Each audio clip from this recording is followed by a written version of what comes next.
নিয়ন্ত্রণ হারিয়ে পুকুরে পড়ল স্কুল ভ্যান, জলে ডুবে মৃত্যু হয়েছে 3 জনের, আরো 2 পড়ুয়ার জখম হওয়ার খবর পাওয়া যাচ্ছে। উলুবেড়িয়ার বহিরা এলাকার ঘটনা, স্কুল থেকে বাড়ি ফেরার পথে এই দুর্ঘটনা।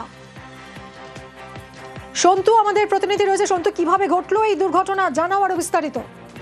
দেখো, যেটা জানা যাচ্ছে উলুবেড়িয়ার পারিজাত এলাকার একটি বেসরকারি স্কুল থেকে কিন্তু এই 5 জন পড়ুয়াকে নিয়ে একটি স্কুল ভ্যান কিন্তু বাড়ি ফিরছিল। সেই সময় উলুবেড়িয়ার বহিয়ার কাছে এটি নিয়ন্ত্রণ হারিয়ে স্কুল ভ্যানটি কিন্তু পুকুরে পড়ে যায়। সেখানেই কার্যত জলে ডুবেই কিন্তু 3 পড়ুয়ার মৃত্যু হয়েছে এখনো পর্যন্ত জানা যাচ্ছে, এবং দুজন পড়ুয়াকে কিন্তু এই মুহূর্তে উদ্ধার করা হয়েছে, এবং 3 শিশুকে কিন্তু উদ্ধার করে শরৎচন্দ্র মেডিকেল কলেজে হাসপাতালে নিয়ে যাওয়া হলে সেখানে কিন্তু চিকিৎসকরা তাকে মৃত বলে ঘোষণা করা হচ্ছে, এমনটাই কিন্তু জানা যাচ্ছে। যেটা জানা যাচ্ছে উলুবেড়িয়ার পারিজাত এলাকা, সেই পারিজাতের এলাকার একটি বেসরকারি স্কুল, সেই স্কুল থেকে স্কুল ভ্যানে কিন্তু 5 জন পড়ুয়া ছিল। সেই 5 জন পড়ুয়াকে নিয়ে কিন্তু তারা বাড়ির দিকে যাচ্ছিল। সেই সময় উলুবেড়িয়ার বহিরার কাছে এই ঘটনা, নিয়ন্ত্রণ হারিয়ে কিন্তু পুকুরে পড়ে যায় স্কুল ভ্যানটি, এবং তার ফলেই এই দুর্ঘটনা ঘটেছে বলে এখনো জানা যাচ্ছে। সেই ছবি আমরা এই মুহূর্তে দেখতে পাচ্ছি নিউজ 18 বাংলা এক্সক্লুসিভ।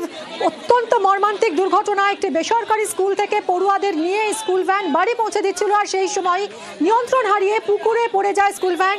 3 জন পড়ুয়ার মৃত্যুর খবর পাওয়া যাচ্ছে, তাদের হাসপাতালে নিয়ে গেলে তাদের মৃত ঘোষণা করা হয়, এবং বাকি 2 জন পড়ুয়া তারাও আহত হয়েছে। এবং এই মুহূর্তে দেখতে পাচ্ছেন যে গাড়িটাকে তোলার চেষ্টা করা হচ্ছে। সন্তু আমাদের প্রতিনিধি আরো ডিটেলে জানাচ্ছে। সন্তু, নিয়ন্ত্রণ হারিয়ে পুকুরে পড়ে গেল কেন? কোনো যান্ত্রিক ত্রুটি ছিল গাড়ির? চালক কি বলছেন? দেখো, যেটা স্থানীয় বাসিন্দাদের সূত্রে জানা গেছে, কিন্তু দুর্ঘটনার পরে কিন্তু চালক ওখান থেকে কার্যত ভ্যান ছেড়ে পালিয়ে যায়, এমনটাই কিন্তু জানা যাচ্ছে। স্থানীয়দের নজরে আসার পরে কিন্তু স্থানীয়রা পুকুরে নেমে কার্যত ভ্যান থেকে তুলে, এবং সেখান থেকে কিন্তু 3 জন ছাত্রীকে উদ্ধার করে উলুবেড়িয়া শরৎচন্দ্র মেডিকেল কলেজ হাসপাতালে নিয়ে যায়। সেখানেই কিন্তু 3 পড়ুয়ার মৃত্যু হয়েছে বলে এমনটাই এখনো পর্যন্ত জানা যাচ্ছে, এবং 2 জন আহত আছে, তাদের কিন্তু চিকিৎসা চলছে বলে এমনটাই জানা গেছে। এবং যেটা জানা যাচ্ছে উলুবেড়িয়ার পারিজাত এলাকার একটি বেসরকারি স্কুল, সেই স্কুল থেকে কিন্তু একটি ভ্যানে করে 5 পড়ুয়াকে নিয়ে বড়িয়ার দিকে যাচ্ছিল সেই বাড়ি ফেরার পথে কিন্তু এই দুর্ঘটনা নিয়ন্ত্রণ হারিয়ে পুকুরে পড়ে যায়। পুকুরে পড়ে গিয়ে দুর্ঘটনা বলে জানা যাচ্ছে। সন্তু, স্কুলের গাড়ি চালানোর লাইসেন্স পারমিশন ছিল এই গাড়ির? দেখো, সেটা নিয়ে এখন তদন্তের ব্যাপার আছে এখানে। এখনো পর্যন্ত উলুবেড়িয়া থানার পুলিশ কিন্তু ঘটনাস্থলে গিয়েছে, এবং পরবর্তীকালে যে তদন্ত, সেই তদন্তে কিন্তু উঠে আসবে এই স্কুলে যে ভ্যান চলতো তার কোনো পারমিশন ছিল কি, সেই বিষয়টা এখন তদন্ত সাপেক্ষ। এই বিষয় নিয়ে এখনো পর্যন্ত নিয়ে পুলিশ কিন্তু মন্তব্য করতে চায়নি। সন্তু রয়েছে আমাদের সঙ্গে। সন্তু, যে 2 জন পড়ুয়া জখম হয়েছে তাদের এখন শারীরিক অবস্থা কেমন?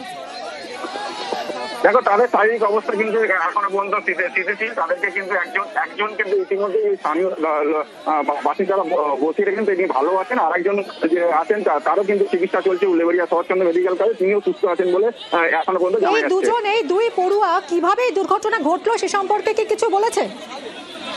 দেখো, এখনো পর্যন্ত তারা আতঙ্কে আছে, তারা এখনো পর্যন্ত কোনো কথা বলতে পারছে না। যেটা স্থানীয় বাসিন্দারা সূত্রে জানা যাচ্ছে যে স্কুল ভ্যানটি কিন্তু উলুবেড়িয়ার দিক থেকে যখন বড়িয়ার রাস্তা ধরে সেই সময় কিন্তু নিয়ন্ত্রণ হারিয়ে পুকুরে পড়ে যায়, এবং তার ফলে এই দুর্ঘটনার পরে জানা যাচ্ছে কিন্তু চালক ওখান থেকে পালিয়ে যায়, এবং গাড়ির মধ্যেই কার্যত জলের মধ্যে আটকে পড়ে পড়ুয়ারা, এবং স্থানীয় বাসিন্দারা যখন নজরে আসে তখন তারা কিন্তু ঝাঁপিয়ে পড়ে, এবং ঝাঁপিয়ে পড়াতে সেখান থেকে 3 জনকে কিন্তু গুরুতর অসুস্থ অবস্থায় কিন্তু তাকে উলুবেড়িয়া শরৎচন্দ্র মেডিকেল কলেজ হাসপাতালে নিয়ে গেলে সেখানে কিন্তু 3 জনের এখনো পর্যন্ত মৃত্যু হয়েছে জানা যাচ্ছে, এবং 2 জন কিন্তু আহত। কখন ঘটেছে দুর্ঘটনা? দেখো, যেটা জানা যাচ্ছে যে স্কুল ছুটি হওয়ার ছুটির পরে কিন্তু 3:30 নাগাদ কিন্তু এই ঘটনা ঘটেছে আনুমানিক, এমনটাই কিন্তু স্থানীয় বাসিন্দারা জানাচ্ছে। যখন স্কুল ছুটি হওয়ার পরে কিন্তু তারা বাড়ির উদ্দেশ্যে যাচ্ছিল সেই সময় কিন্তু এই দুর্ঘটনা, এবং দুর্ঘটনায় কিন্তু এখনো পর্যন্ত 3 পড়ুয়ার মৃত্যু হয়েছে, এবং 2 জন কিন্তু আহত, এমনটাই কিন্তু জানা যাচ্ছে স্থানীয় সূত্রে। সন্তু, ধন্যবাদ। মর্মান্তিক দুর্ঘটনা ঘটেছে, পুকুরে স্কুল ভ্যান পড়ে যায়, নিয়ন্ত্রণ হারিয়ে জলে ডুবে 3 জন পড়ুয়ার মৃত্যুর খবর পাওয়া যাচ্ছে, এবং 2 জন জখম।